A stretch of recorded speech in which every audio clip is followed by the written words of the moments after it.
everybody, my name is Caroline Rey and welcome to my first ever vlog.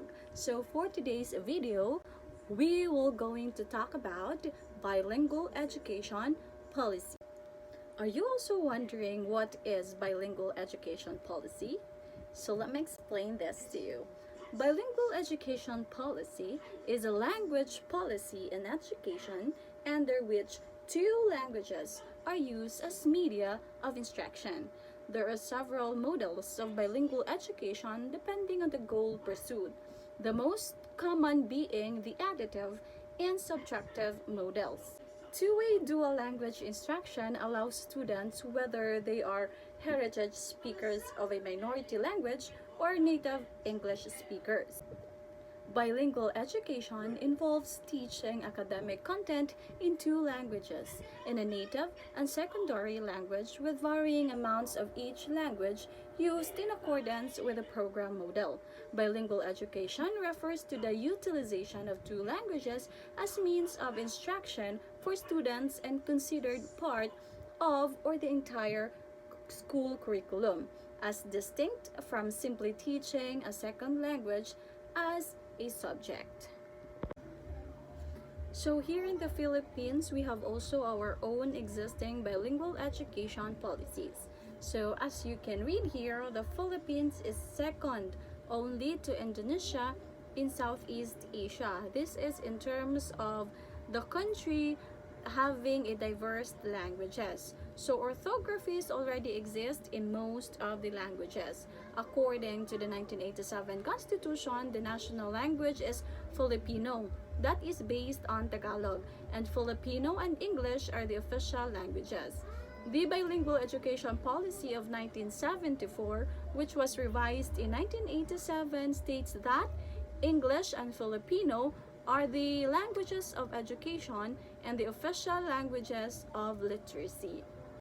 The Constitution also gives regional languages a status as auxiliary languages in their respective areas. And they can also be used in education to facilitate understanding of the curricula in the official languages of education. Regional and local languages have been used in government schools as transitional languages for initial instruction and early literacy up to primary grade 3. And lastly, in the Philippines, non-dominant languages are used in education, particularly in non-formal education, perhaps more widely than in other Southeast Asian countries. So now let's talk about the pros and cons of having bilingual education policy. So now let us talk about first its pros. First is cultural awareness. Makes it easier to learn a secondary language. Automatic adaptation of the new language can be quite beneficial for your travels, better career opportunities, semester abroad, you may be able to work abroad, may improve our mental capacities, learning languages can be fun, may just be the start, easier to participate in exchange programs, personal development, students may be more willing to learn new things, you may be able to work as a private language tutor, may boost confidence levels of kids, and it's quite important in globalized world. And the cons of bilingual education are maybe hard at the beginning.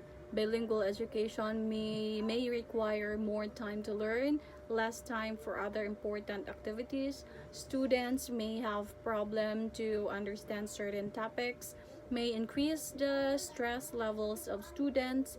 Not many schools offer this kind of education.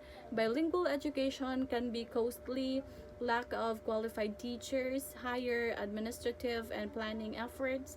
Children may burn out, and quality of bilingual education greatly varies across schools. Lastly, the challenges which hinder the implementation of bilingual education policies are grouped into four significant themes. First is that the multilingual environment, the difficulty in translation, the inadequacy of instruction materials, and the mandatory compliance to the Department of Education order. So yeah, that would be all for today's video. I hope you learned something from me. Thank you so much for spending your time with me and learning with me. And yeah, once again, thank you so much and see you next time. Bye.